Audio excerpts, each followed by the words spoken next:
Hello, everyone. My name is Andrea Garr, and I am the Dementia Care Systems Specialist for Wisconsin Department of Health Services, Bureau of Aging and Disability Resources. I am very pleased and honored to moderate this session with this extraordinary panel of dementia professionals from across our fair state. Prior to my current role at DHS, I have more than a decade of experience working with older adults and with dementia as a memory clinic coordinator and diagnostic screener, a dementia care specialist, and as a researcher on a number of federally funded projects that examined dementia caregiving in communities of color. I am especially glad we are having this timely discussion today. In just a moment, I will call on our distinguished panelists to introduce themselves and to tell us about the amazing work that each of them are doing in their communities. But first, I'd like to share some general information and population data pertaining to the population age 60 and older for the state of Wisconsin, and some important facts and figures published in the most recent edition of the Alzheimer's Disease Facts and Figures Annual Report. This background information will help us better understand the prevalence and the experience of Alzheimer's disease in Wisconsin and in Wisconsin's communities of color. At this time, I'm going to share my screen. I would also like to acknowledge Eric Grasso, our DHS demographer, for the assistance he provided in gathering and compiling the population data contained in these slides that I'm going to share with you. This first slide shows the growth of the older adult population in Wisconsin from the year 2000, when it was just over 900,000, to 2019, when it was nearly 1.5 million. Age is the biggest risk factor for developing Alzheimer's disease. As the baby boom generation ages, this has significant impact on our dementia care systems.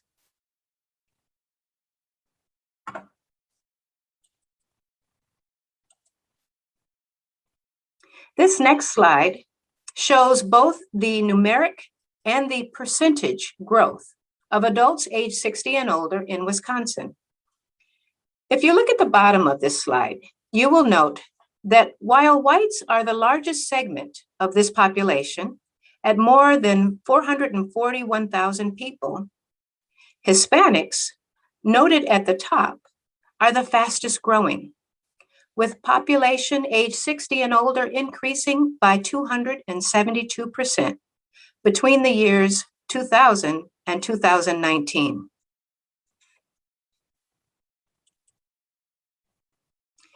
This next slide shows Wisconsin population share by race and ethnicity for all ages and for age 60 and older.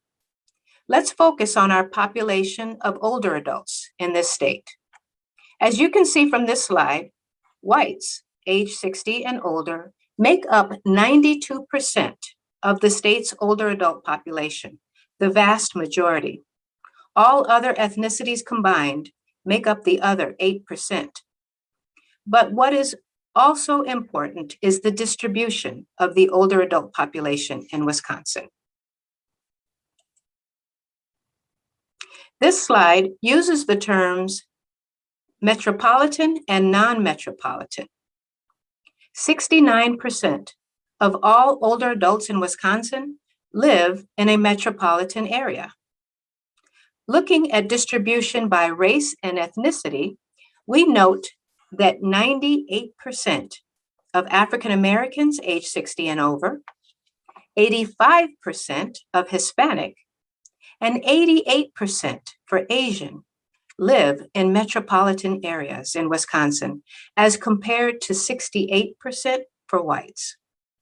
Native population is close to about half, but population migration to metropolitan areas will be mentioned by one of our panel members. According to the 2021 edition of the Alzheimer's Association Alzheimer's Disease Facts and Figures, there were 120,000 cases of Alzheimer's disease in the state of Wisconsin in 2020. National statistics continue to report that African Americans are 2 times more likely than whites to develop Alzheimer's disease, and Hispanics are 1.5 times more likely. Additionally, studies have shown that families from ethnic minorities are less likely to access community supports and services, and when they do, they often do so at a much later point in the disease progression. Again, according to the 2021 edition of the Alzheimer's Association Alzheimer's Disease Facts and Figures, African American caregivers are 69% less likely to access community resources for services like respite and other types of support. Family caregivers from communities of color are much more likely to depend upon their social circle for support. This tendency was reinforced by our panel members during our informal discussion prior to the recording of this session. The last point that I want to make is that while we are speaking in terms of generalities during this presentation today, it is important to remember to see people as individuals. Not everyone who identifies as belonging to a certain ethnic minority is going to have the same background, the same country of origin, the same experience, the same viewpoints, or even the same culture. There are important individual differences. I encourage you to see and appreciate the unique differences among the experiences of individuals within each community of color. I also want to encourage you to remember the sameness of all of us, regardless of age, color, ethnicity, or any of the other boxes people are often required to check. One of our panelists reminded me of a quote by Maya Angelou: "We are all more alike than we are different." This is certainly true when it comes to our right to be treated with dignity and respect. So with that, let's get to these amazing panelists who each have so much important information to share about serving members of the communities that they represent. Are we really listening? Our panel members will each tell us more about the community they represent. As I call your name, would you please tell us more about yourself and the work you do? And then provide any general information specific to the community you are representing. After your presentations, we will provide a brief break and come back for an important Q&A session. And I will just call on you in the order that I see you on my screen. So Anna, if you're ready, you're first. Hello, my name is Feminismo, and I place a high value on my family unit. We take care of our own. My name is Machismo, and what I say goes. I am the man of the house. My name is Marianismo, and I suffer in silence for the good of my loved ones.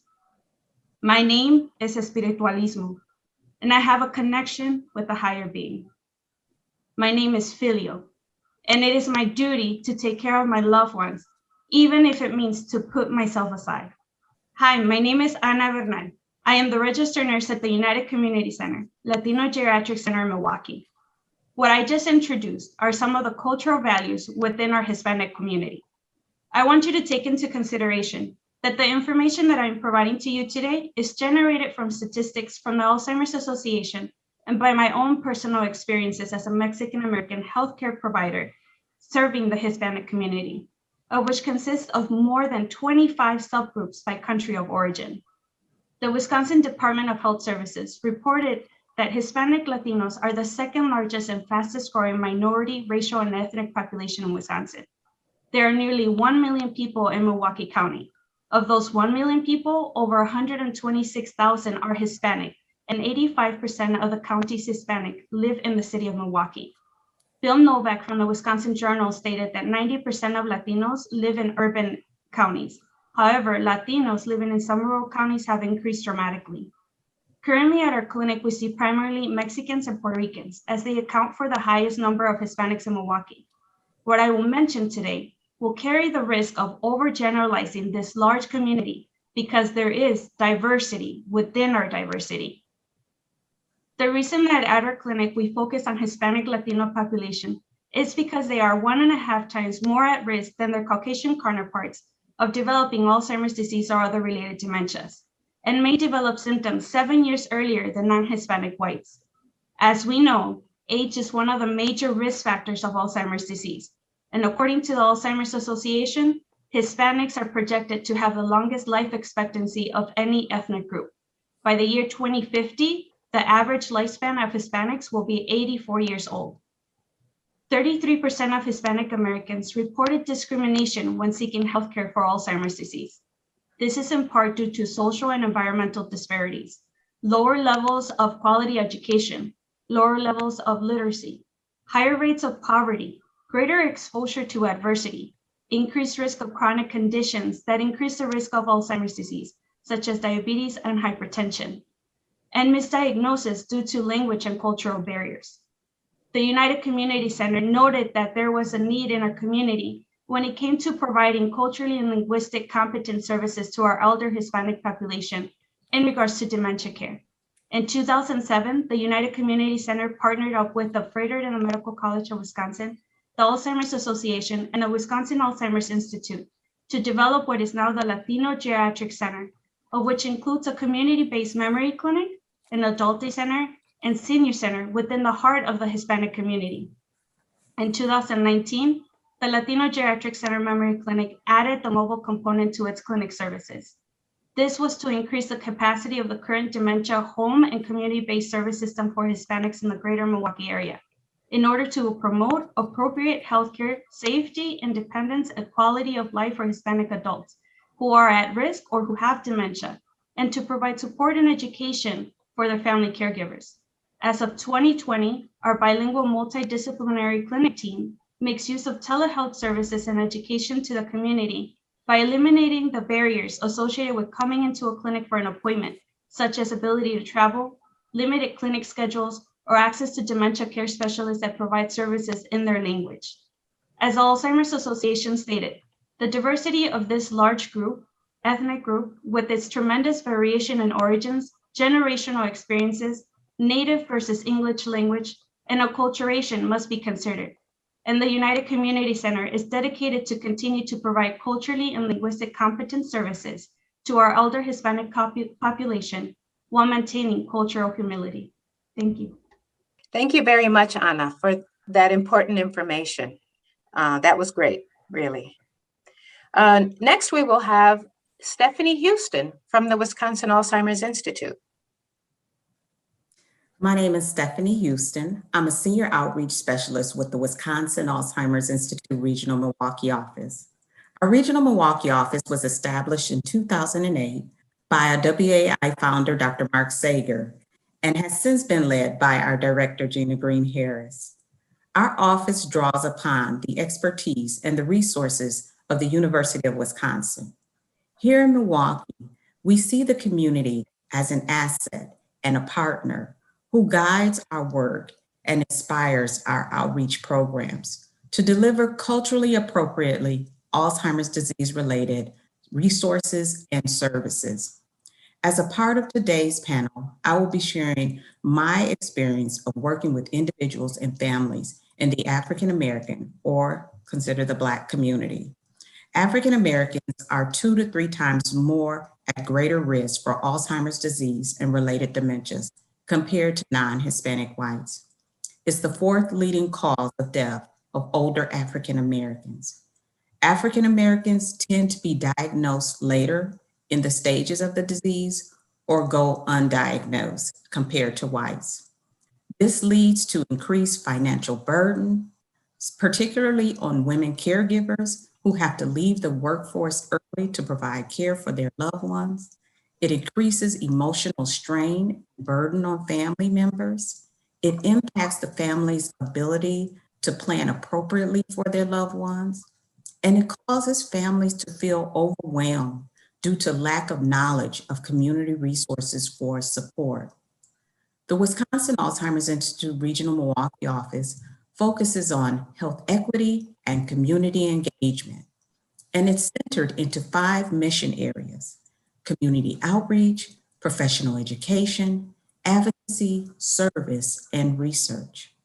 Our program recognizes that Alzheimer's disease is a growing public health crisis in Wisconsin, with currently 120,000 living with the disease. It disproportionately impacts African Americans and other communities of color. In the National 2021 Facts and Figures Report and Survey issued in March by the Alzheimer's Association, 36% African Americans, 19% of Asian Americans, and 18% of Hispanic Americans believe discrimination would be a barrier to receiving Alzheimer's care. The report emphasizes that socioeconomic disparities in healthcare and systemic racism contributes to increased Alzheimer's and dementia risk in communities of color. Our service delivery model program focuses on improved access to comprehensive care, early detection of cognitive impairment, early diagnosis, providing disease-related education, reducing stigma, and other barriers that would impede access to information and services. Our program model is meet the people where they are. Since joining the WAI in 2009, in my role as Senior Outreach Specialist, I have served and connected with African Americans in the community, connecting them through healthcare services, performing in-home care visits, speaking to them about programs that are available to them in the community, helping them to navigate, empowering them on how to gain access to resources, also participating in community and memory health screenings. In addition, for over 10 years, I have served as a member as a team at Milwaukee Health Services Memory Clinic, a federally qualified healthcare center that serves underinsured, medically underserved, and marginalized community populations. At MHSI, I consult with families and provide dementia education materials and assist families in navigating and accessing community resources for support. Since 2014, I have served as the coordinator of the WA outreach program, the Amazing Grace Chorus. The Chorus program is made up of individuals living with Alzheimer's disease or related dementia who sing with their care partners. Through music and social engagement, the program seeks to improve the quality of life of individuals and their care partners. In addition, participants receive ongoing information of community resources for support. In order to assist our community members, we have to make sure that they are connected with community resources for support. We have to listen to them and see what are their needs. We have to respond to the prevalence of Alzheimer's disease in the African American community, and we have to support our caregivers. Thank you. Thank you very much, Stephanie, for that introduction. Okay, next we will have Sia Moa. Thank you. Hello, my name is Sia Moa. I am a social worker with Manitowoc County Human Services in the Clinical Services Unit.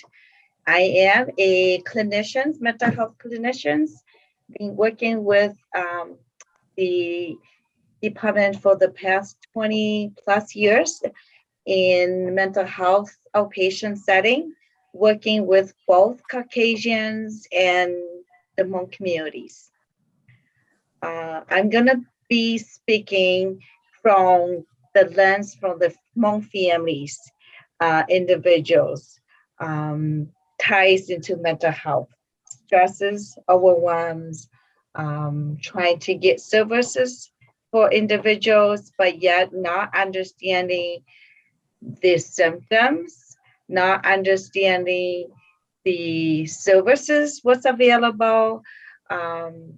Our families are all into taking care of our own, especially the elders. Therefore, if we have an individual, grandmas and grandfather in the home, the question of placement, question of services outside providers is very close, limited, no placement, because the belief is that we are to take care of our elders, especially the elders. So that puts a lot of burden on the family members, families, and both economic, social, and different stresses for not just the individuals, but the family members, the clan leaders, extended family members. So that's where I'm coming from as individuals, as families in the communities. Okay, thank you. And next we will have Kristin Walker. Postal Meet. My name is Kristin Walker. I am the Tribal Dementia Care Specialist for the Menominee Indian Tribes Aging and Long-Term Care Department. I am also an enrolled tribal member. Caregiving has been a part of my life for the past 16 years. I have worked as a CNA on our reservations, assisted living, as well as in-home care. I have also worked off our reservation. Dementia became a part of my life when I was a teenager. A family member had developed this disease, which led me to becoming a CNA. Looking back on the 2-week training that was given, I was not taught about what dementia was or what I could possibly encounter while working in the field. Not even in our health class during high school was the word defined. I admit I was the one who pronounced it old-timers rather than Alzheimer's. When my family member was diagnosed with dementia, we were not given any information of what was going to happen. Although I know now that not all individuals with dementia progress the same, we did not know what to expect. I can recall becoming frustrated because my family member couldn't remember my name or the conversation we had last week. I would refuse to visit because I felt like there was no point. They'll just forget. This is why dementia education is so important, not only for our healthcare, but for everyone. I have learned that our elders are unique, such as Native Americans using humor in mostly every situation. Even when thinking they have a memory concern, we take care of each other. We depend on our family to take care of us when we are older, so we can remain in our home as long as possible. When it is ready for an elder to make their journey to the spirit world, even if that elder is staying in a nursing home off a reservation, we try our best to bring that individual home to pass. I do not speak for all Native American tribes. Each tribe is different and carries their own traditions, but we all share the same respect for our elders. In my community, we don't necessarily have a stigma about dementia. For example, when I would offer memory screens at our senior meal site, I would get more jokes than questions concerning their memory. I would get replies such as, "I'm an elder, I'm supposed to forget things," or "I don't have dementia yet, so I don't need a screen." We also see similar responses for early detection and other chronic illnesses. This has prompted me to question, how do we normalize screens and make it a positive test rather than not wanting to know if there's a concern before they are in crisis? Thank you to our Oneida Tribal Dementia Care Specialists for providing these eye-opening stats to me. The average number of non-Native Americans over the age of 65 will develop Alzheimer's is 1 in 10. Native Americans over the age of 65 is 1 in 3 who will develop Alzheimer's. In my community, we have 1,331 elders who are over the age of 65 that use our clinic services. Out of those elders, 79.3% are smokers, 537 have a type of heart disease or condition, and 263 of those elders have diabetes. Adding these chronic diseases higher the risk of developing dementia. Since 2016, we have 51 individuals diagnosed with dementia through our tribal clinic. This does not account for those who do not actively use our clinic. I believe there are more elders out there who are in the early stage or middle stage of dementia, but will not seek medical advice until a crisis situation occurs, such as burning food on the stove because they forgot they were cooking, or forgetting where their destination was while driving. I had a family member get pulled over due to driving on the wrong side of the highway, but the family was still in denial that dementia could be the cause. The family member knew his driving was a danger, but did not want to be the bad guy and take away his last piece of independence. I have seen this on few occasions in that families members really want their loved ones to willingly do a memory screen, but is unsuccessful. I have had to use therapeutic fibbing and state that it was for our annual home delivered meal assessment, and therefore was able to conduct a screen which did show memory concern. I believe what helps me in my job position is that I am a tribal member. I'm able to walk into an elder's home, state my last name, which I can guarantee you the next question they will ask is, who are your parents or your grandparents? And once I do, we are able to start reminiscing about back in the day about each other's family. Even while I was at a nursing home off a reservation for a meeting, I noticed one of our elders who was now in a memory care section of that nursing home due to having behaviors and wandering issues that our assisted living could no longer take on. I tell her, Poso, which means hello in our native language. Her eyes instantly light up. Poso, she responds back with a big smile. To see and feel that connection and trust just by using our language was amazing. This is why we need more Native Americans in the field, and also ones who know the language, but not all tribal members are fluent speakers. Being a Native American in the field of healthcare helps build that trust, but not for all. We still see resistance and denial of needing help in the home. These elders do not want any help from anyone who is not their immediate family. Like I stated before, we depend on our family members, such as daughters, sons, nieces, nephews, grandchildren, siblings, and even neighbors to help. But what if they can't or are unavailable? These resistant elders will go without help because of their pride and the feeling that they don't want to be a bother. Our department has been working hard to get the information out to the community, which we have been doing a great job of for the past 3 years, but we still don't have a long line of elders knocking on our door or calling to use our available services. Our Oneida Tribal Dementia Care Specialist stated how being a non-tribal member took her some time to gain the elders' trust in the community, but eventually did. Her and I are similar because we have empathy and compassion. She also states that the importance of having historical and cultural trauma training when employees go through orientation. In closing, I would like to add, we still have work that needs to be done to help sustain our programs and continue to grow. For example, integrated care for our clients within our tribal clinic systems. This care would be geared towards our aging population who have a diagnosis of dementia, along with other chronic and mental health needs. We also need to continue to connect with our state partners. I am very proud of our governor's new budget that included more money towards dementia care.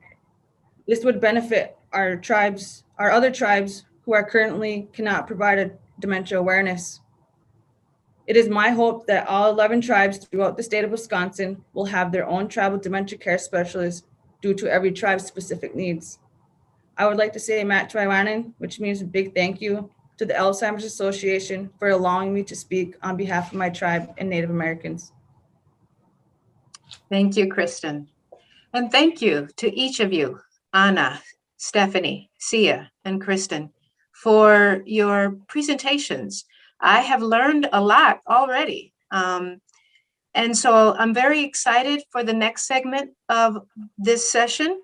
But before we move into the question and answer, we'll take just a brief break. Okay, we're back.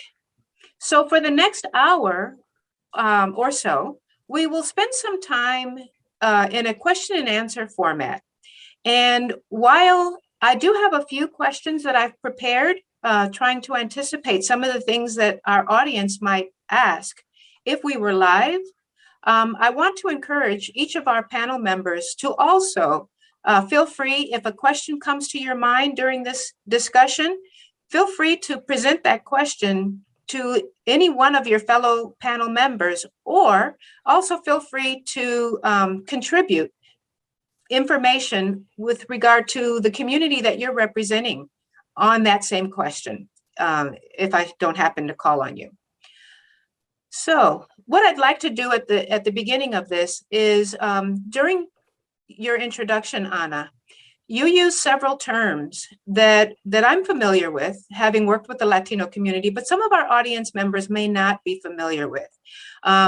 You introduced yourself using several names. Two that I can recall, you said, "I am machismo," and then you stated some attitudes that might go with that. "I am Marianismo," and then you stated some attitudes that might go with that. But if you would explain to us, tell us a little bit more about what those terms mean in the Latin community and how they would present as a caregiver. So for machismo, and the word machismo, it just sounds like that. Like I'm a macho man, like, you know, what I say goes, and I'm the man of the house, and, you know, everything is served. At least from when I was growing up, and even to recent times, if my brother comes home, my mom is like, "What can I make for you? Let me prepare you a dinner, or let me make your little tortillas, or let me do this," for the man. But if I go to visit her, it's just like, "Oh yeah, there's something in the fridge you could warm up, go get it." It's like, this is the man of the house, this kind of revolves around him. That's what kind of goes, right? In the case of machismo, for example, we had a patient that his grandson explained, "There's one thing that my grandfather never lost, even with Alzheimer's, and that was his attitude of machismo. Like, I'm going to do what I want. My sons and daughters are not going to tell me what to do. If I say I'm not going to take my medications, I'm not going to do it. And I'm just going to do this man of the house kind of thing." And another thing that he didn't allow was, he didn't allow for his daughters to perform the personal cares. It was a male. A male had to perform a personal care. Even if, like, you know, sometimes he might not let them. He might be like, "I have no issues." But when it became a concern, he's like, "Only a man can perform my personal cares. I will not let my daughter do so." So that kind of goes into that kind of machismo way. For Marianismo, we see that a lot with the female caregivers, or the mother of the family. Many times our patients that come in who are females, and as we know, as females, we're two times more likely to develop Alzheimer's than our male counterparts. So what ends up happening is we have a lot of stress. Stress just kind of ages our brain, right? As females, we have to take care of our children. We have to take care of the husband, who is the man of the house. But then this man of the house, many of them might be drinkers or alcoholics. We see that a lot in our, like, at least in our Hispanic community, the Mexicans that I see that come in, and my own personal experience. My father was an alcoholic, uncles and everything. And the physical, verbal abuse that comes with that, that this woman faced, but they will not separate from a verbally or physically abusive relationship because the children, you know, I have my children, they need their father, that kind of suffering. So I'm going to take all I can take, and I'm going to suffer. The mother will, if she has maybe one loaf of bread, she will spread it between her children, and even if that means that she doesn't get anything. So they always put themselves last. And then when it comes to the female caregivers, the daughters, they end up doing the same thing. We had a case where a daughter was taking care of her mother who is underinsured, and they didn't have money for the medications. So the daughter will share her diabetic medications with the mother if it meant the mother to be well and for her to put herself aside. And that's filial duty of a daughter. And we explained to her, if you're not well, your mother, who will take care of your mother? So you have to take care of yourself to take care of others. And they did it. It's hard for us to understand that concept of taking care of ourselves before we take care of others. It's always everybody else first. And then if there's any leftover, then the caregiver, that kind of situation. Okay. I do know that teaching caregivers about self-care and how important that is to take care of themselves first in order to appropriately and adequately care for their family members is a challenge in every community. So Stephanie, if you would speak to me a little bit about how that presents in the African American community, how caregivers tend to put everyone else's needs ahead of their own. And then what does that mean for the caregiver in the long term? Sure. So for many caregivers in the African American community, still 61% are women. So women continue to do the caregiving. Many times they are doing the caregiving in midlife. And so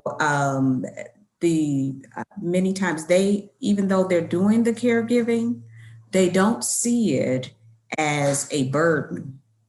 So that is very interesting because even when we go in and we're doing assessments on caregiver burden and strain, they don't see that taking care of their loved one is a burden to them. They feel this is their duty. And at the same time, many times they neglect their own health. They no longer they forget about their own medical appointments while they are making the appointments for their mother or their father. They forget to take their own medication. And then they're also caught up in the sandwich generation. Many times they have their own obligations with taking care of their own children and responsibilities within their marriage, and then other outside commitments, and also working. And for many, unfortunately, depending on if there's someone else to be able to do the caregiving, if there is no one, because in the African American community, we feel very strongly about taking care of our own. And so many times women will actually leave the workforce to take care of their mother or their father. And I hear this quite a bit where they'll say, well, there was just no one else. And so I had to leave my job, which of course becomes more of a financial burden and strain on the family. So this is something that we know also when we're trying to support caregivers is really trying to find ways or other financial supports, maybe through respite to help the family members. Because many times when you're caring for someone who has Alzheimer's disease, many times you will have to seek out other supports just for coverage. And so many times I find female caregivers will even spend their own income to help pay for additional help in the home. So these are some of the things that we see in the community. Like I said, people feel very strongly about taking care of their own, and even if it means sacrificing their own health, their own income and wealth, that is what they will do. Thank you, Stephanie. And it was interesting as you were speaking, I noticed a lot of head nodding among the other panel members. So it sounds like we can all relate to many things that you were stating. Sia, if you would tell us a little bit more in the Hmong community, what does caregiver self-care look like in the Hmong community? And to what extent is self-care sacrificed for the health and wellness of the family members who are receiving the care? In the Hmong community is very similar to in most other minority group. That's why we're nodding, because it's pretty much the same. Yeah. Family values, especially the elders, it is almost a requirement for families to take care of their own. Not just families, but the pressure is also coming from the extended families. So if you're in the individual family and you're not doing your job, you are being pressured not only within your own family, but from the clan leaders within the clan system, because it is considered your job to take care of your parents, your grandparents. Yeah. So taking care of the elders, regardless of the conditions, whether it's medical, mental health, or Alzheimer's, it's not a question of burden. It's almost seen as a responsibility. So it is very hard to understand for the caregiver they kind of sometimes stuck in the middle. They can get so overwhelmed and stressed out, but not understanding, not knowing that it's really what they have to do, but yet they need to take care of themselves. It's my job, regardless, I have to do what I need to do. Mm-hmm. So burden is really not existing in the families when it comes to taking care of the families, the elders. Lacking support from outsiders in terms of like extended family sometimes, because it's your parents, it's your family, that's your job, you have to do that. Also from communities, providers, within the Hmong communities, I don't think we are at this point well versed in the understanding the diagnosis of Alzheimer's, dementia. We don't have that understanding yet. It is considered, it's my parents, they are old age, they're forgetful, it's normal process. It's not considered a medical condition. It's not considered a mental health condition. It is part of being old. And regardless of the symptoms, we just have to do what we need to do, what we can to maintain in the community and in the home. Placing elders in the nursing home, it's really out of the question unless it's necessary medically. Mostly medically, because the families can't physically handle the individuals. But if they are experiencing symptoms of Alzheimer's, dementia, that's usually question. That's out of the question, placing individuals in the nursing home, group home setting, or getting services in the home to assist with families. Thank you, Sia. And you touched on a subject that I definitely want to dive into deeper later on in this Q&A session, and that is general perceptions around dementia within your community. But before we dive deeper into that subject, I want to give Kristin the opportunity to talk about caregiver stress and burden, as our industry often calls it. But what does that look like for caregivers in your community in terms of the obligation that they feel to take care of a family member and the extent to which they do or omit to self-care?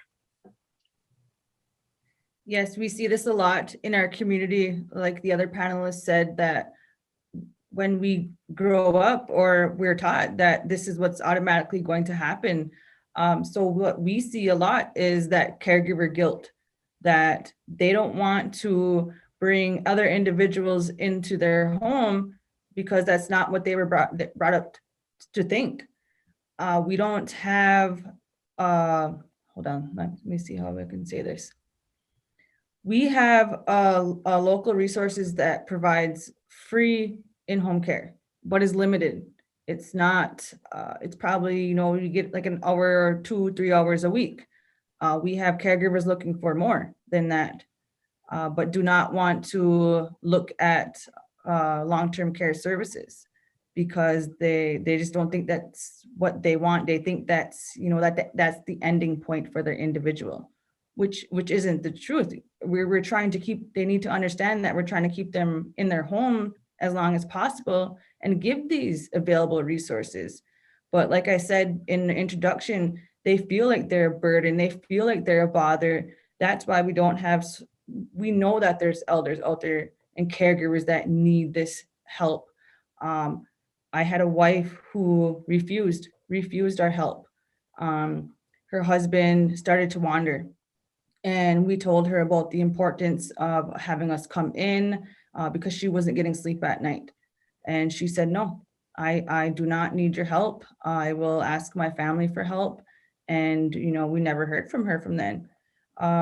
So we do see a lot of resistance, and with the self-care, they include it within the caregiving. I took care of an individual with was it Lewy bodies dementia, and I told the daughter, it is okay for me to come up here and play a board game with your mom and you to go to take a nap. I do not mind. And the look on her face was amazing. I can go take a nap. Yes, you can go and take a nap, and please enjoy it. So, I mean, I think in our community, we are so more susceptible to using our resources when we share our experiences. So this is why I'm glad that I'm here to talk about what I've encountered. So it helps caregivers feel more positive towards respite care. Thank you, Kristin. I appreciate that. Anna, you had something to say? Did I see your hand up? Yeah. So I think like we all agree and we all mentioned the same thing, that caregiver guilt, that not taking care of themselves, taking care of the family members, kind of like expected of you, right? In the Hispanic community, a caregiver doesn't translate. We don't have a word for caregiver. To us, when you try to mention caregiver, the word is used cuidador. But when you mention that to us, it sounds like somebody's getting paid from the outside to come in and help. And it's like, no, I'm not that person. That's just my mom. That's just my dad. So like you mentioned, it's kind of like expected of them. Even in our Hispanic community though, too, it kind of goes into what Sia mentioned. We have big families. They could have 12 children, but out of those 12 children, one will be the primary caregiver. Maybe the rest are not as involved. Maybe they will call once in a while, that kind of situation. And then the caregiver kind of feels that guilt, like, why me? But then they feel guilty for feeling that way. Like, why does it all fall on me? And they don't understand that it's okay. It's okay to have those feelings. It's okay to feel overwhelmed. It's okay to feel sad for your loved one and what they're going through. It's okay to go through those emotions, through the motion. And the other thing is that we teach them here at our clinic. We held a caregiver education in Spanish for them about self-care. And we teach them that, yes, we understand that it's very difficult when it's just one person, when you have so many people that could help. And especially because, like we all mentioned, having an outside provider is not easy. It's like, this is my privacy. This is my life. This is my family. We take care of it. We don't want nobody else to know what's going on.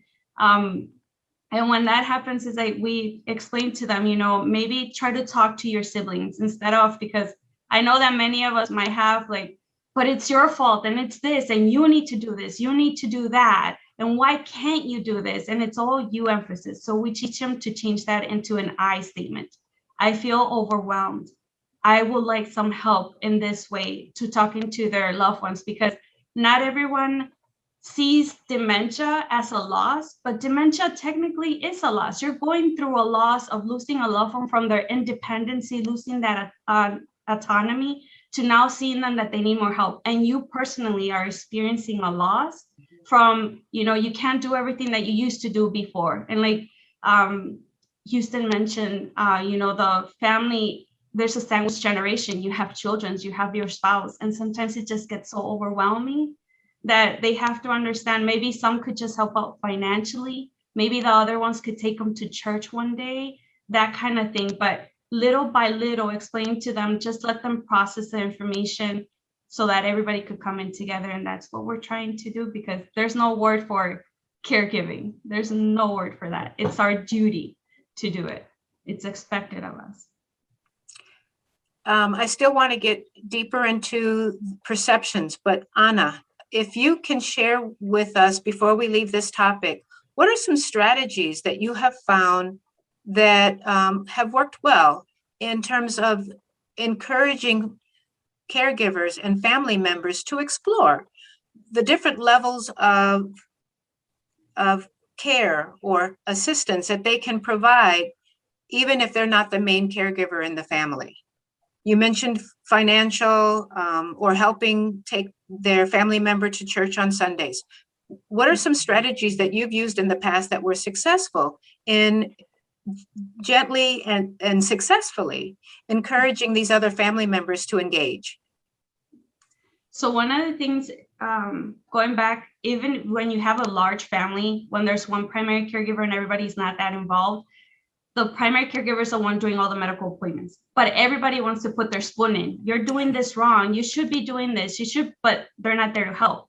So when the primary caregiver finally asks for help and they receive this diagnosis, it's very shocking for anybody. It's very shocking to receive a diagnosis of Alzheimer's. There's no cure. So when you hear that, it's like, well, what's going to happen? Are they going to die today, tomorrow? So the major thing is education. So provide education to the caregiver regarding the disease process. Once that is kind of assimilated in, some of the caregivers have come to us and say, I understand it now. I know what's happening. I want help and I'm asking them for help, but my family members don't know. So then the next best thing is to contact. We have a great, relationship with Virginia Cefa from the Alzheimer's Association, and we refer to her to do these care consultations, there's family care meetings where everybody's together. Let's get everybody on the same page. Your sister is not lying when she's telling you she has Alzheimer's, because many of them go into a denial.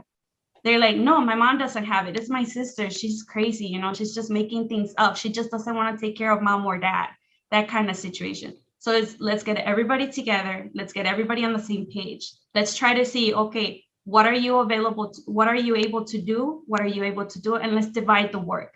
Let somebody focus on, okay, you could come in once a week and manage my mom's medications in a divider box. The other person could help to schedule the medical appointments and take them as needed. The other one could provide just a day of respite for the main caregiver, like Kristin mentioned, to take a nap or to do their own medical appointments, that kind of situation.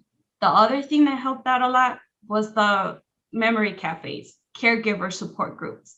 That kind of helped them a lot to, like Kristin mentioned, to know other people that are going through the same situation and what worked for them, because it might work for themselves as well. And our caregivers here that went through that support group have developed such a strong relationship that they even develop their own little WhatsApp or chat group where they, send little messages to each other, encouraging them that it will be okay. There was at one point when the pandemic started that it was difficult for their family to transport their loved one with dementia to dialysis. Everybody offered, can I maybe take her on this day? Can I take her the other day? One will pick her up. So building those connections with others going through similar experiences has helped as well. Thank you, Anna. Stephanie, Sia, or Kristin, do you guys have anything to add? Some strategies that you have used that have been successful? Sure. Like she was saying at the WAI, we do family meetings. And one of the things is that for our program, when we say we meet the people where they are, pre-pandemic, many families would get together for Sunday dinner. And so that's where we would meet the family during their Sunday dinner time. As Anna was talking about, providing the family with some ideas on how they can support the caregiving. So yes, everyone does not want to do the hands-on personal cares, but maybe they can do some grocery shopping. Maybe they can take out the garbage, take care of the lawn, those type of things that really gives the caregiver a break, or just come and take mom out, drive her around, go and get some ice cream, someone who could just come and sit. That person, maybe, when you speak with families, you find out from people in their professional lives, they maybe be accountants, they may be the person who to manage the finances. So that caregiver doesn't have to do that. You have that person designated to take her to the medical appointments, or the father to the medical appointments. So helping families to really sit down and see how they can be a support and work as a unit. Many times, as Anna was saying, the issue for some families is getting beyond denial. So I typically like to be able to, after we've gotten a diagnosis for the individual, going in, explaining what the diagnosis means, providing that education, talking about those limitations and talking about that need for support, and really trying to motivate the family and empower them that this is something you can help and be a part of too. And also, when you get involved, you help to honor your loved one. And that's what it's about. As they are aging, honor them, help to care for them, help support them. Thank you, Stephanie. Very useful information for any caregivers or family members that may be joining us right now. Sia and Kristin, do you guys have anything that you'd like to add?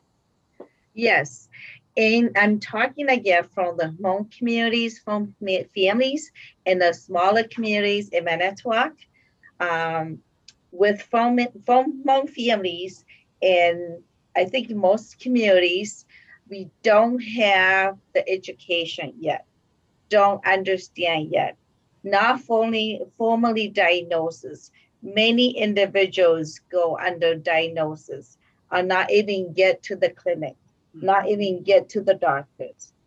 They don't even want to pursue formal diagnosis for individuals. So family members taking care of individuals not understanding whether it's dementia or Alzheimer's. Many of them make the assumptions, this is old age, this is spiritual costs. Again, we still have many families believing animism, spiritual beliefs, that they are seeing things. They are being, taught to by the elders, the spirits that have been gone years ago. That's why they're behaving this way. That's why they're forgetful. That's why they are acting and behaving the way they are.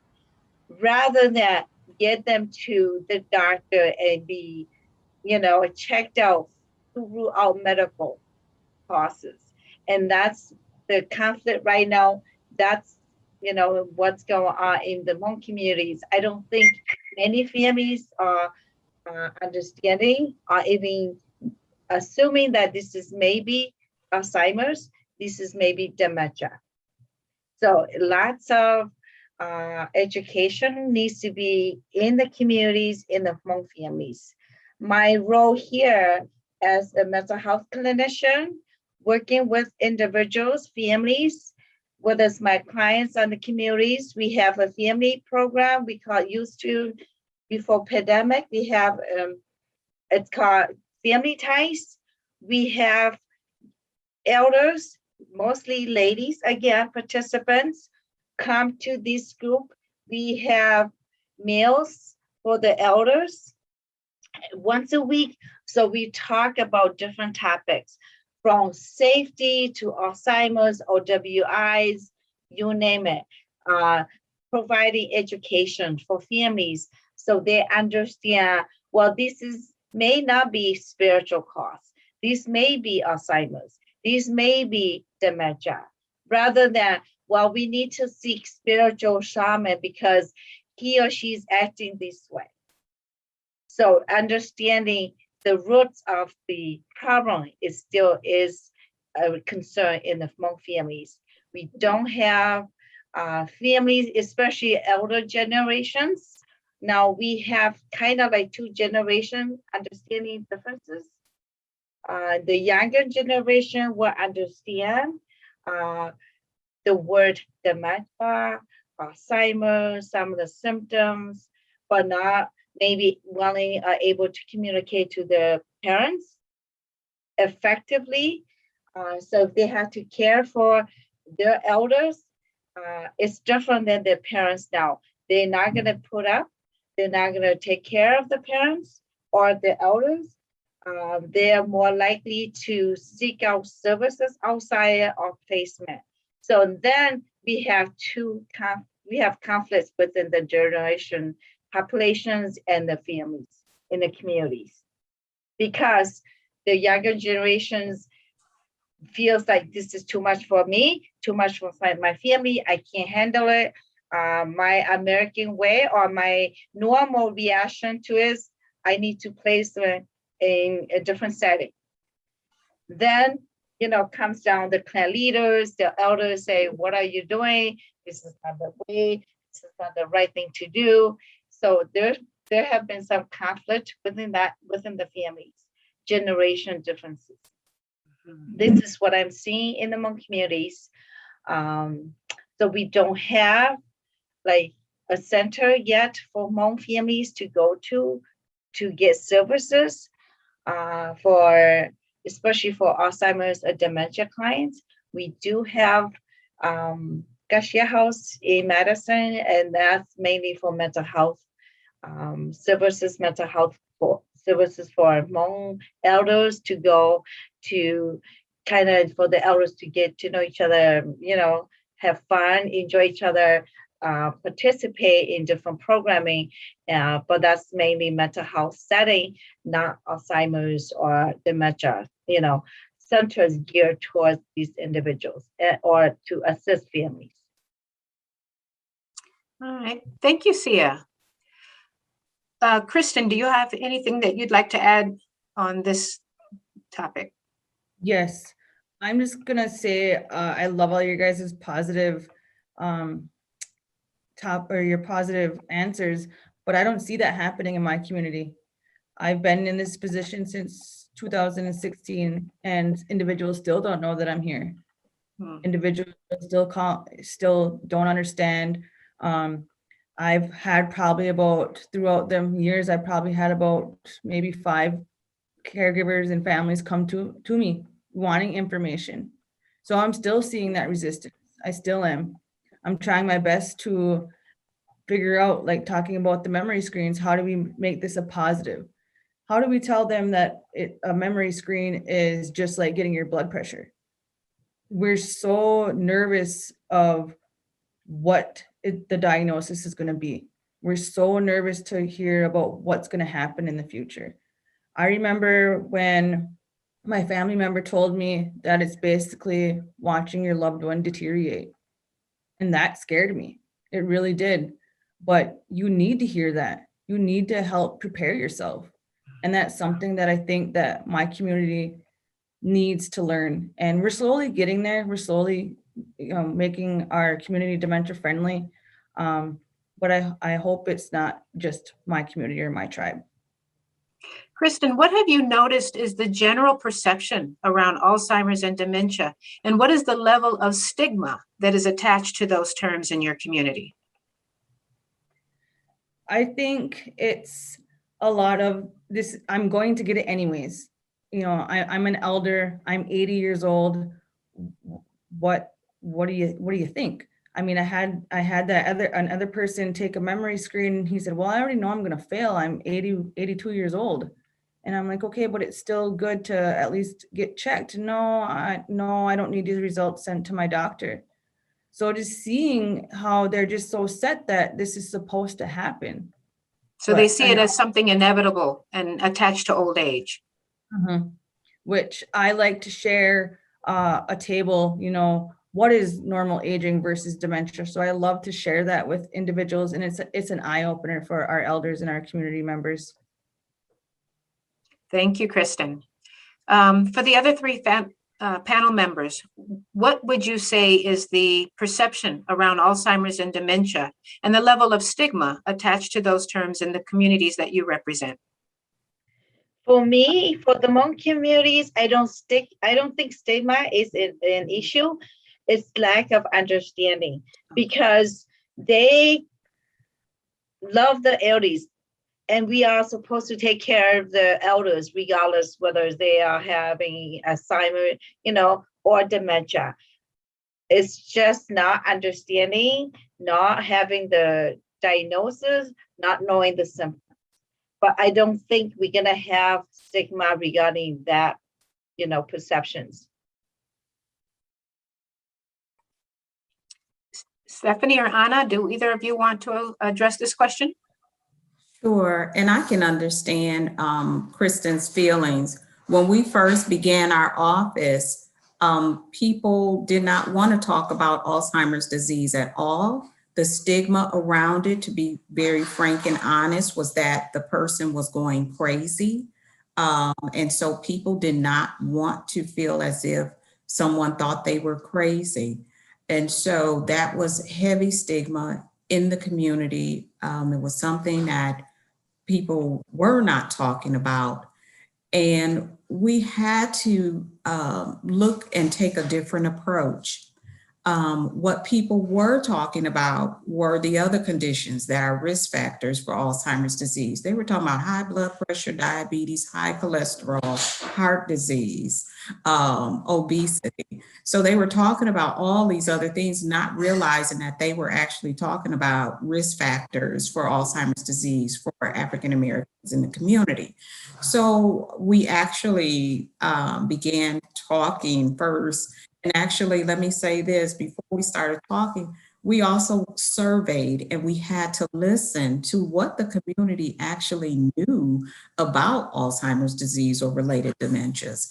And as Sia was saying, you know, it was so important to really provide the education that Alzheimer's disease is not a normal part of aging. Just because you get older does not mean that you will have Alzheimer's disease. And then the key thing for us was that we really had to begin partnering with places where people in our community were receiving information.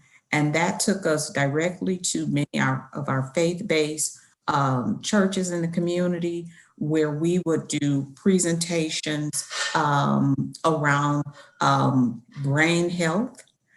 So yes, so we were taking that stigma off of, you know, just the Alzheimer's disease. We're talking about body and brain health and how they are tied together and how important it is to take care of ourselves so we would not be at risk. And then at the same time, because of stigma, being able to go in the homes to do screenings to see whether or not people were having cognitive changes, listening to their stories. Here in Milwaukee, we have a rich history of those who migrated from the South, came to Milwaukee, they raised their families, they are proud people, and they didn't want any handouts. But one thing that they were concerned about their health.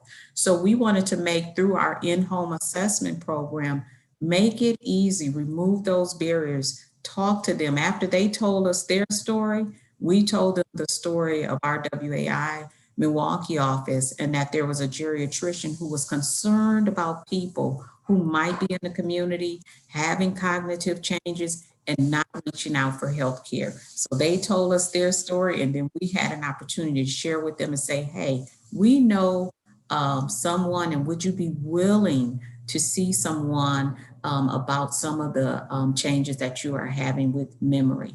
And that being able to go in and have those conversations in their homes really made a difference in being able to explain that this is a health matter and you are not going crazy, and that we're here to help.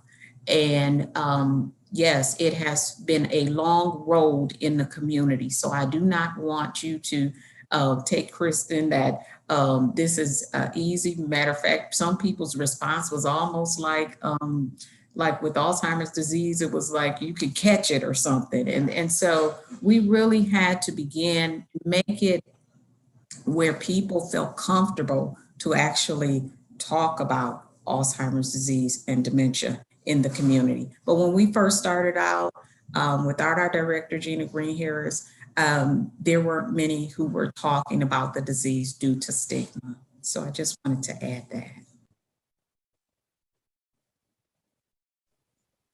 So for us, it's very similar to what Stephanie does. It didn't start easy. And that's why back in 2007, the United Community Center did partner with Frederick Medical College of Wisconsin, the Alzheimer's Institute, and then the Alzheimer's Association. So what they noticed is that even though they were trying to educate the community regarding dementia and they partnered up with Frederick Hospital, the patients would still be referred over to Freighter Hospital, which is way further away than where most of our community is located. So many of them didn't have transportation. Many of them didn't know where it was. There was a language barrier. There was a literacy barrier. There was just too many barriers to manage. So what they did is that they put it in the heart of the community, associated with the place where they already are familiar with. The United Community Center has been around for many years, and they even have elementary and middle school. So they associated with, oh, where my grandchildren go, or oh, by the Church de la Guadalupana, which is the Virgin. So that they associated with an area that they recognize and they feel comfortable going, and it's close to their home. It's in a language that, it's in their language, so we understand them. So they come in, for example, if they went to Freighter, the translator services are not always 100% accurate in expressing the emotions or the thoughts behind the behaviors or the words that the person is expressing. So here we're able to read that body language, read between the lines as to what is it that they really need. And like Stephanie said, it is very important to listen to what the community needs and not just us coming, this is what you need. No, you have to ask them what it is that you need and how can we help? And that's exactly what we did, because the stigma is so high, at least in our community as well. Back, most of the people from like older generations that were more in like rural areas from their countries of origin, they didn't have access to medical care. They didn't have access to doctors. So even to check blood pressure or blood sugars or anything, that was fairly not accessible. So imagine for mental health or for dementia, not at all. So many of them were just considered, like Stephanie mentioned, crazy, quote unquote crazy. Oh, that's a crazy person. And then in Spanish too, demencia is very close to demente, and demente is crazy. So then when people hear demencia, it's like, I'm not crazy. And we have seen here at the Adult Day Center, when the memory clinic used to be close to the Adult Day Center, people is like, no, because I know that many of them have Alzheimer's over there and they're crazy. And if I go over there, I'm going to have it. And so once they separated it, then they were able to remove that association. We also did a lot of education. And like Stephanie mentioned, we brought it up in ways to make it a little bit more comfortable with diabetes, which they're more willing to talk about. But at the same time, they're like, you're not going to take away my tortillas or arroz or anything that is like healthy foods that we considered. It's like, you cannot make me eat that whole integrated bread, brown rice. It's not what we eat. So making it more culturally appropriate and brought it as a brain health. If your brain is healthy, then your whole body is healthy, because your brain is the computer to your body. And if that doesn't work, then nothing else might work. So let's see what we can do to maintain it healthy. Then we also talked about mental health, because they do associate it with crazy. It's just that they're crazy. We wanted it to differentiate between what is pseudo dementia related to depression, like they're forgetting because they're under a lot of stress, anxiety, or depression, but then also differentiate between, hey, this is something that seems to be getting worse with time. So this could be Alzheimer's. So we want to differentiate, educate both on the risk factors, educate on the mental health, and then educate on Alzheimer's. And then the other thing is that we're including the youth too, because many of our Hispanic youth serve as translators for their family members. And sometimes they don't know, and they also help in their cares. They don't know what's going on. Why is my grandma getting so mad? Why are they forgetting me? Why are they acting out? Why are they doing these weird things? Things like that. So we are also educating the youth, because they're going to be the ones, how I like to say, sembrando. They're planting those seeds for future generations to remove the stigma that we have surrounding Alzheimer's. All right. Thank you to each of you for your input on that question. I'd like to move on to a question, and I'm going to combine two things into one question. So I want to know, what is the role of religion or spirituality in your communities, and how does that impact views about Alzheimer's and related dementia? Also, how does it impact caregiving? The other question that I'm combining into one is, when you think about generational trauma experienced by the communities that you represent, what impact does that trauma have, once again, on dementia, whether it's risk factors or the experience, as well as on caregiving? So I'm just going to throw it out there, and whoever would like to go first, if you would turn on your mic and go for it. I can go first. Basically, I think in our home communities, trauma has a great impact on especially the older generations. Many families came to the U.S. as refugees, and most of them came, their journey, they experienced a lot of trauma throughout their adult life or adolescent life. So that has a great, impact on our families in the U.S. here. Many of them suffer, especially men, more so than women, suffer from mental health issues, especially PTSD symptoms. Spiritual also has a role in our Hmong families because, again, as I mentioned earlier, we are still having families in believing in spirits, the Emanism religion. And so, like as I mentioned before, if a person in the family experiencing some behaviors or acting strangely, they will often seek spiritual kind of assessment or diagnosis first before seeking medical attentions. So that's also part of the issue among families.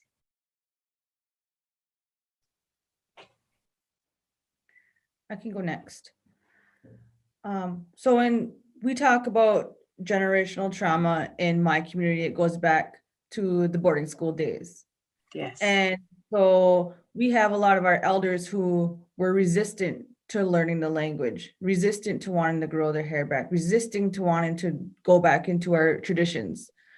So what led that to another set of trauma is alcoholism and substance abuse. So we have this long line of just historical trauma with, the issues what were created from the boarding schools of stripping us of our identity, which led us to become alcoholics and using substance. So we are seeing that now that could be the cause, but it could be, well, grandma's just, drinking right now. That's what's going on with grandma, or grandma has used some substances. That's what's going on with her right now. That it never occurred to any of our younger children who could possibly be raised by their grandparent right now, that dementia could be the cause.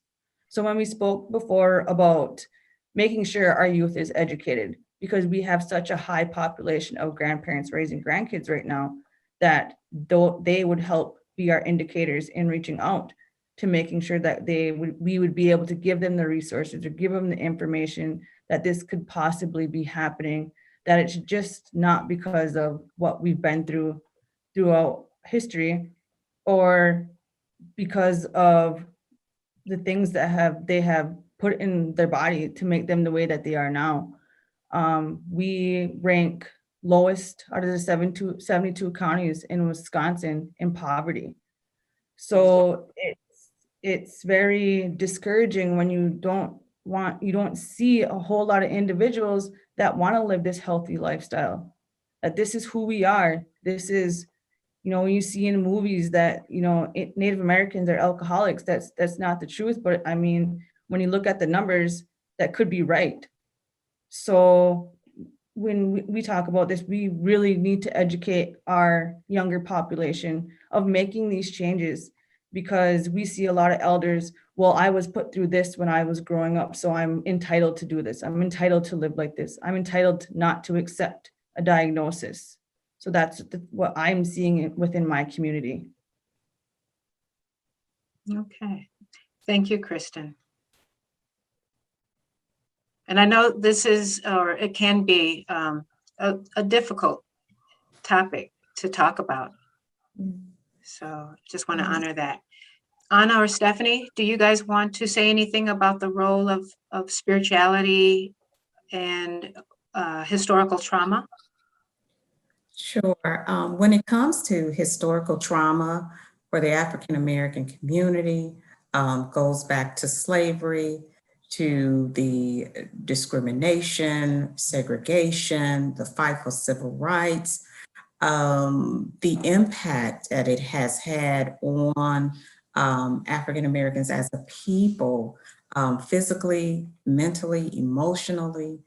You know, what for many African Americans, it has been their faith that has kept them, that gives many of our elders in our community. We would have testimonial service, and you would hear the elders say, you know, I thank God that I'm clothed and in my right mind. It was their holding on to their faith that they were able to endure all of the many hardships, the discrimination, the racism, and the church has really served as a place where they nurtured the people. It insulated them from many times of all of the other things that were impacting them as a people. So for those who do attend church, that is what you know, faith and has in their lives. And then at the same time, when there are burdens in their lives, they give it over as a part of their faith, they give it over to God. Even if they were having the cognitive changes, many people believe maybe they could just pray the dementia or the Alzheimer's away without having to seek medical attention. And so, you know, at the same time, one of our messages has been able to, you know, speak to people on a level that, you know, they don't have to disregard their faith in order to seek medical attention, because we know that the higher power gives us wisdom and knowledge, and that to be able to take care of ourselves. And so, you know, but it is people still hold on to their faith, whatever they are facing. And so that is a big part of the African American community. Thank you, Stephanie. Anna, do you have anything to say on that topic? Yes, so for at least in the Mexican community, we have people that have immigrated to this country and had to cross the border. Some of them, for example, have told us that when they were crossing the desert, sometimes they might have been assaulted, they might have been beaten up, things like that. And it was just, even if they didn't go through all that aspect, just the stress, you know, the impact that it had on them, both mentally and physically, having to cross the border that way, having to be so cautious. And then when traveling with children, many of our female patients that come in, they said that they traveled here or they crossed the border with their children. So they had to then worry about that aspect as well. Then you also have, for example, my coworker, she's Puerto Rican, and she talks about how in Puerto Rico, they used to do this testing, medical testing, for example, the birth control testing on women unannounced to their knowledge, of which led to a lot of people to, you know, not be able to have children and a lot of people to die. So then you have this sense of, do I trust the Western medical medicine? Do I want to go seek for their help? Because I don't think they have their best interest in mind for my people. So then you have that distrust because of those racial disparities and microaggressions that you might see when you go in to get treated. Then you have the concern with, for example, spiritualism. Many of them might say, like, this is a paranormal activity, like something is happening, so it's a demon that's following me, because when they start hallucinating, they might see it as something that is frightening to them, and they might describe it as a demon or something like that. So it's a paranormal activity, And this is why it's happening. Well, it was because you did something bad. So then they try associating it with, did you do something? Is your conscience calling back at you? Or it is a demon that is coming, and let's pray and do rosaries and maybe do an exorcism. For example, we had a patient who had undiagnosed mental health, and she was experiencing a lot of abnormal behaviors to the caregiver that they were reporting to us.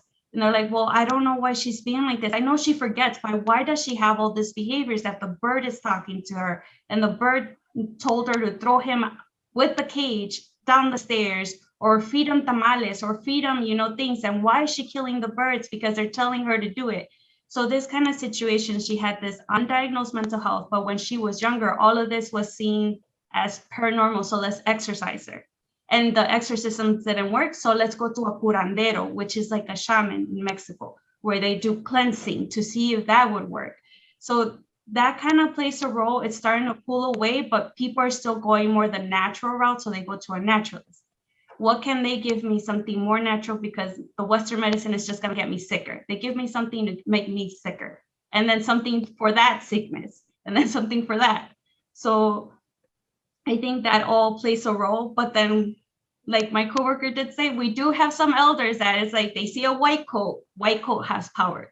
So anything the white coat person says goes. So it doesn't matter what my daughter says or what my son says, but the white coat told me to take my medicine this way, and that's how I'm going to do it. So you have a range. There's so much diversity. Can I add to Yes. what Anna said? So we have when we spoke about different subgroups within our community, we have traditional and non-traditional elders. We have some that respect, very traditional. We have others who are very Catholic. So I have experienced Western medicine. I have seen it where an individual has had diabetes and has had another mental health and was getting another disease put on top of them. So their family thought that, well, let's take them out of the facility, let's get them off their medication, and let's see if we can cure them through these traditional ways. And I've seen it actually do more damage than being useful. So I actually did want to add that, because that it is included with a Native American using, herbs and the plants, just making sure that we are checking with our providers to making sure that we're not making anything worse, or, making sure that we're not just taking their insulin away. So I just wanted to add that. Thank you. Thank you, Kristin. That's very important also.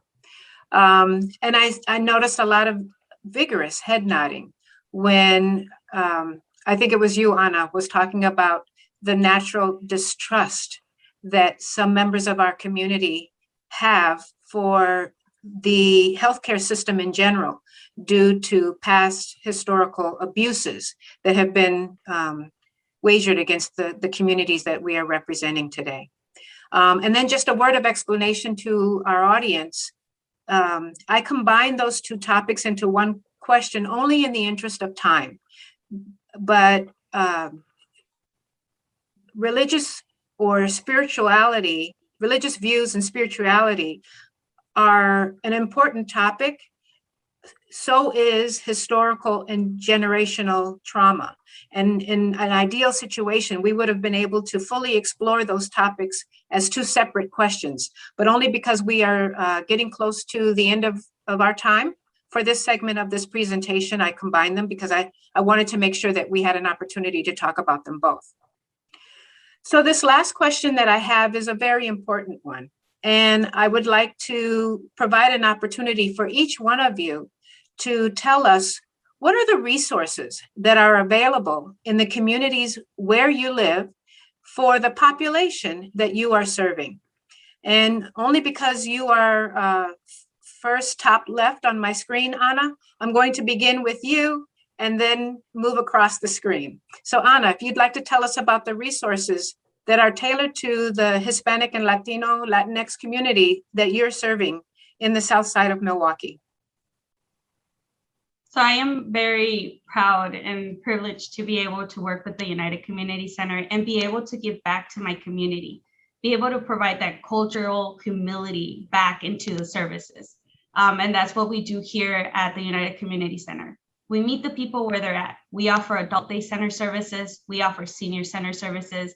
They have meal boxes for the people to come in and get them here at the senior center. There's also, for example, they do a lot of trips with the caregivers, with the patients as well at the adult day center or senior center. There's residency, like low income housing, the Olga Village and the bank building as well. And I know that they're looking to expand further, but UCC tends to offer from newborn, like a couple of weeks old, to old age. So they have a lot of services. The other thing is that there's also local clinics. For example, this is very difficult for me to say because there's not going to be many services out there that I'm aware of yet for uninsured and persons without status of immigration. We had a case where we had a patient who was living with her niece. She was blind, diabetic, and was beginning to have Alzheimer's disease or had Alzheimer's disease. She was referred to us by the Walker's Point Clinic, who is a free or low cost clinic here located in the community as well, in the heart of the Hispanic community. And they referred her over to us because of concerns with memory. Because she was an immigrant and didn't have insurance or migratory status, we weren't able to get any services. Although we looked for the Aging and Disability Resource Center, they mentioned that all that they were able to provide was Meals on Wheels for somebody that is blind and could barely walk and couldn't prepare those meals on her own. The second thing we tried was Catholic Charities, and there was not very much that they could do either. The third thing was looking for the Mexican consulate. And all that they could offer was to expedite the patient back to Mexico, where she had no family to take care of her. There's really not many services out there for our immigrant population to serve for caregiving in the home. And that's something that needs to improve. We are humans too, and we deserve care as well. So that is something that hopefully in the future can improve. And we don't have this case happen anymore. Sorry. Okay, I'm gonna take a break. Sorry. It's okay. And thank you for shedding some light on that situation and making that problem so real and so human. A lot of people don't think about that. So thank you. Okay. Yeah. For other populations, it's a lot easier to find help if they have insurance and some migratory status. But even if people do get their residency, they have to wait 5 years before they could apply for any services. That law needs to change. But here at UCC, we are committed to do whatever we can to help our community. Thank you. Thank you. Thank you. Stephanie, what would you like to add about the resources that are available in the community where you are for the population that you serve? Sure. I think what's most important is that we're able to offer through the Wisconsin Alzheimer's Institute an in-home assessment program, which provides guidance and advisement for families who are trying to navigate and who may be beginning a journey on Alzheimer's or dementia. And that first step may include getting a diagnosis. And so we have that ability to connect those families to our dementia diagnostic network clinics in the area. So we know how we can work with those clinics, be able to make referrals to those clinics for those individuals who are seeking a diagnosis. And then also we focus on what are some of the other needs for the family. Has the caregiving gotten to the point where they need more support? Or, what are some of the things to keep the person in the community much longer and independent? How we connect them to our Aging and Disability Resource Center, but then also talking to them about those eligibility requirements.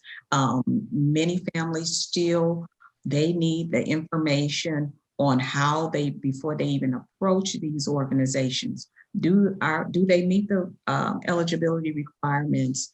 And also, because a lot of times people, when it comes to economics, there are some people who may not be eligible for these services in our community, and also speaking to the families on how they can navigate, or say if they have a loved one, unfortunately, who may require more care and may have to go into a skilled nursing care setting, how can we prevent this family from having economic distress because they made that decision? So we have that ability to leverage our partnerships in the community to connect people with the right resources, but to also share with them, those who can provide services, whether it's through a meal program, whether it's through transportation, whether it's trying to get respite services or that need for adult day programming services. Our goal is always trying to help families be able to care for their loved one for as long as they can in the community, and how can we support them in that need. But we've noticed that it is very important that we be flexible in order to meet the needs of the community. And that's what we've tried to do for these years, is to be able to meet families after business hours, on the weekends, in homes, so that they can get those care consultation and help families develop a plan. So be able to walk them through those steps. And one of the things is that for our families, it's not a one and done. You are on a journey, and wherever you are at on that journey, we want to be able to connect you with our partners and resources for support. Okay. Thank you, Stephanie. Sia, you're up next. Okay. As for resources for our communities, we don't have centers or clinics geared towards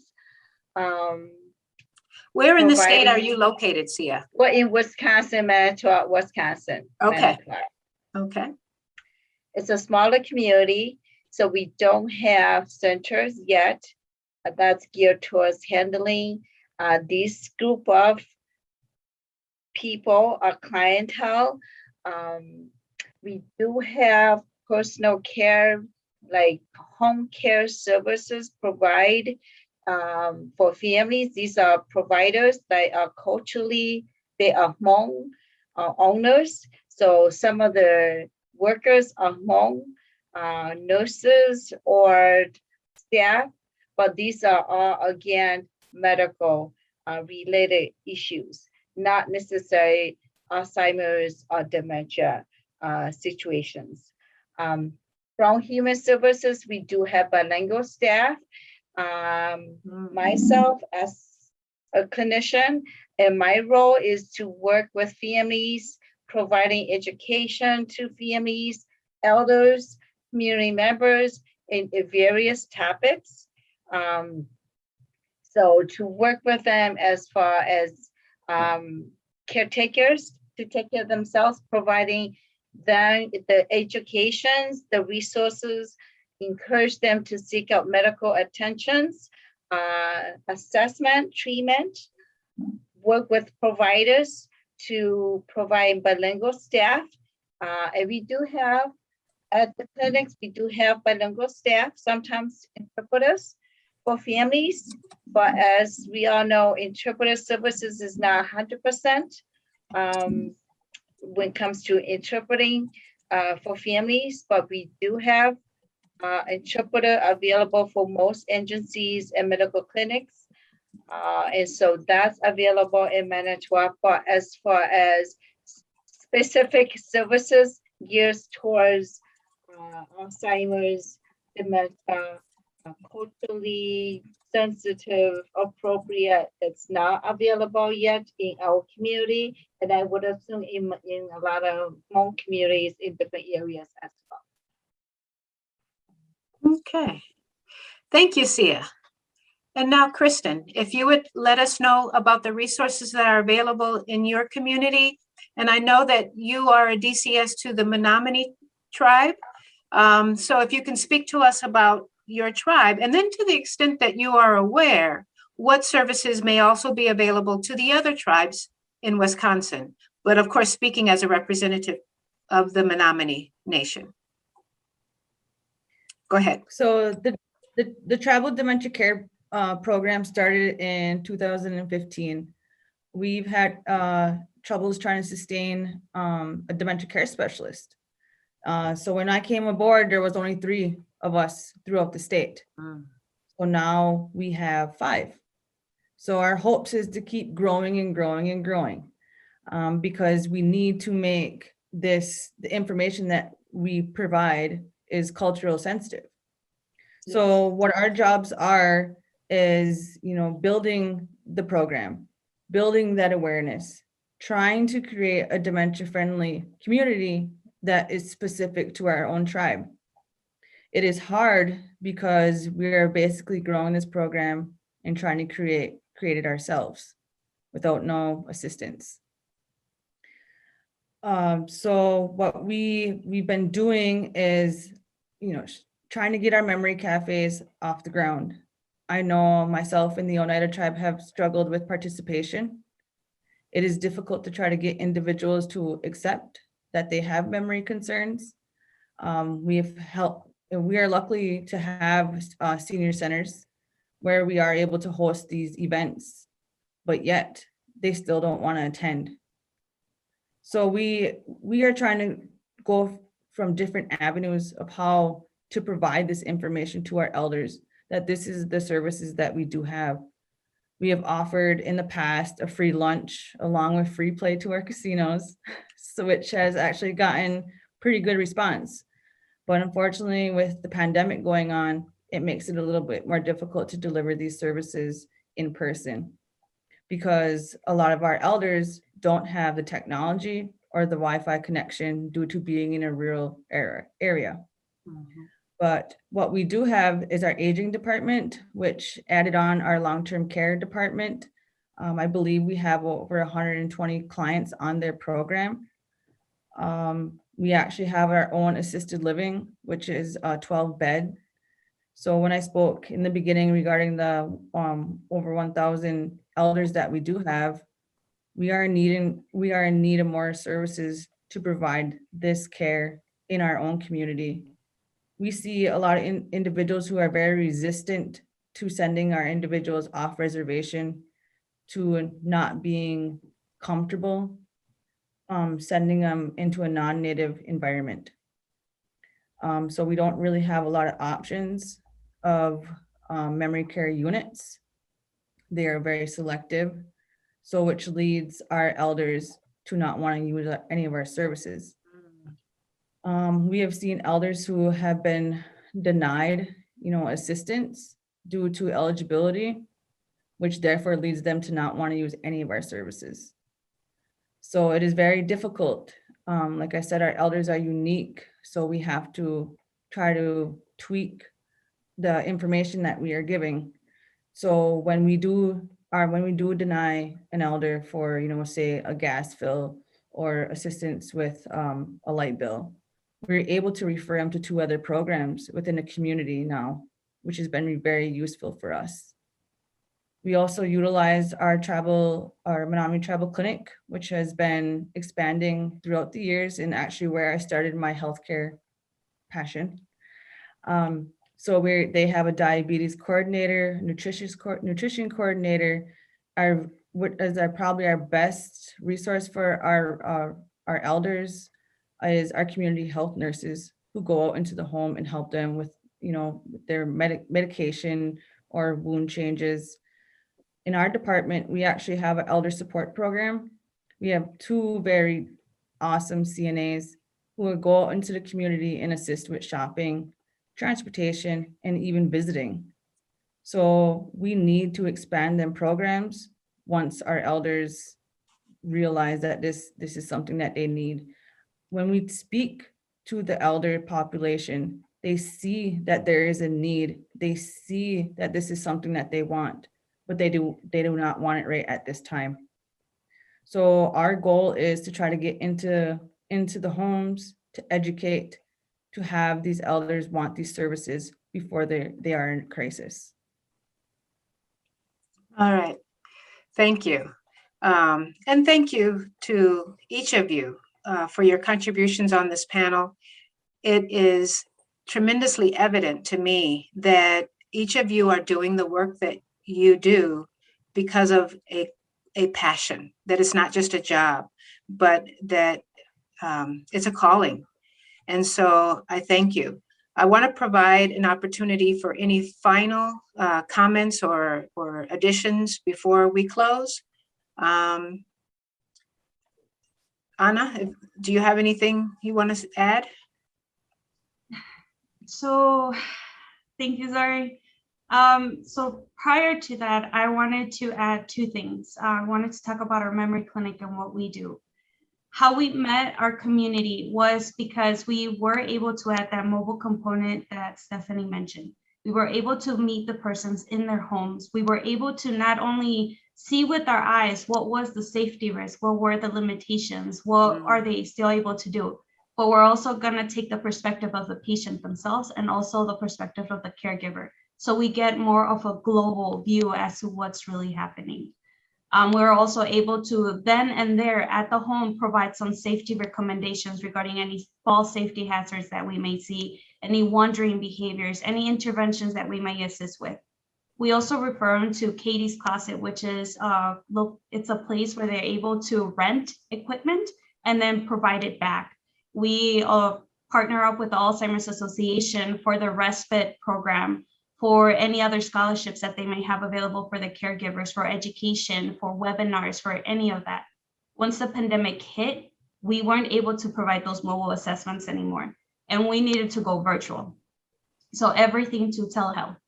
And we noticed, like Kristin mentioned, there's lack of access to internet, computers, smartphones, things like that in our community. And even if they are in a location where they have a smartphone, the internet connection can be very spotty in the areas that our community resides in. So what we ended up doing is that we ended up buying Chromebooks and hotspots that were able to deliver to the patient's home within the Milwaukee area. So once we schedule the appointment, we ask as to what resources they have available, and then we're able to set up the equipment and deliver it to their home while using all precaution, all measures necessary to make sure their safety and ours as well. Then we're able to do that assessment, and now we're finally able to start seeing patients in person, at least our physician. So we're able to provide all that for them as well. We noticed too that for people that were hard of hearing, they were having difficulty with the computer. So we purchased headphones for them. So anything that we saw that would be beneficial for them during the assessments, we were able to get that. And then just as Stephanie, Christina, and Sia mentioned, any resources out there, we just partner out as much as we can with any local providers as to who can assist our patients. And we depend on these healthcare providers, as you mentioned. It's a calling for these providers that go above and beyond their line of duty, because the people at the Walker's Point Clinic that had this patient that referred to us who was an immigrant, they took on the role of that family caregiver and went above and beyond for that patient. So I think all the healthcare providers, any other persons that are here, helping out their community, an amazing job. We need a community to take care of our dementia patients. It takes our community.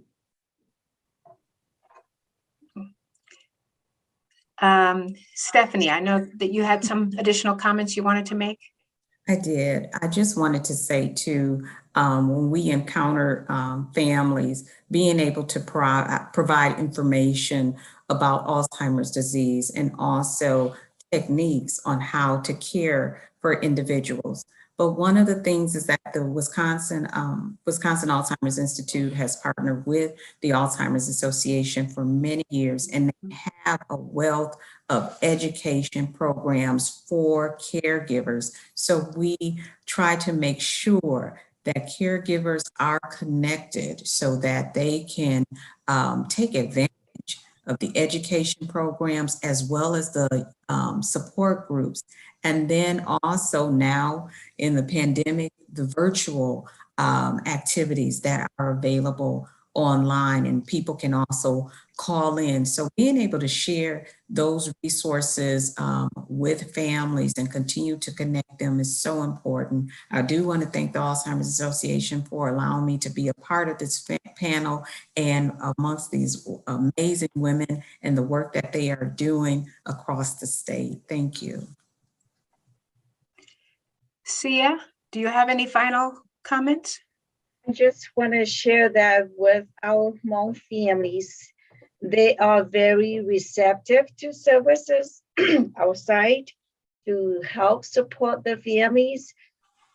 Excuse me, but it's more of right now lack of education, lack of resources out there, lack of understanding themselves. What are the issues? What are the symptoms we are facing now in our home? So once they understand the cause, once they understand the symptoms, the problems, they are receptive to services. They are looking to get services in the home to maintain their individuals in the home as much as they can, for as long as they can. Okay, thank you. And Kristin. So I would like to add that I was taught at a very young age to remember where you come from. So that's why probably the main reason why I came back and worked for my community, and it has been a blessing. What I have noticed when I shared in the beginning of with the introduction, when we had a family come in and wanted dementia education. So he had already burnt his food on the stove. When we were doing this education, I asked the wife, so what have you done since then? She said, I still let him cook. And I'm like, well, that you're still putting him and yourself in danger. So there we were able to put him on home delivered meals. Told him to make sure that when he was cooking, that somebody was in the home. So instantly she started crying. And she said, I didn't know that it was something so simple as getting a home delivered meal. So I know, and we talk about our community is so resistant, but once they see what we're able to provide to them, the little bit of help and how much it means to them, they are just so grateful. Our program has grown so far since I began in this position, and I can't wait to see what else we grow moving forward. And I also like to thank you guys, and I'm proud to be on this panel with you guys. Girls. That's a perfect place to end, and exactly what I wanted to say. I am so pleased, proud, and honored to be on this panel with each of you. I think it's been a tremendous session, and we may have exceeded our allotted time, but I'm certain that if we had been provided 4 or 5 hours, we probably could have filled it. There's, of course, a lot of really rich information that each of you have presented during this session, but there's also, I'm certain, a lot of information that you didn't have the opportunity to present, or some other questions that we didn't get a chance to address. That's why I just want to remind all of the audience members that are watching this presentation that will or is currently a slide that you're seeing that provides the contact information for each of the panel members of this session. So feel free to reach out to them directly with any additional questions that you may have. Thank you very much for your participation on this panel. And with that, we'll end.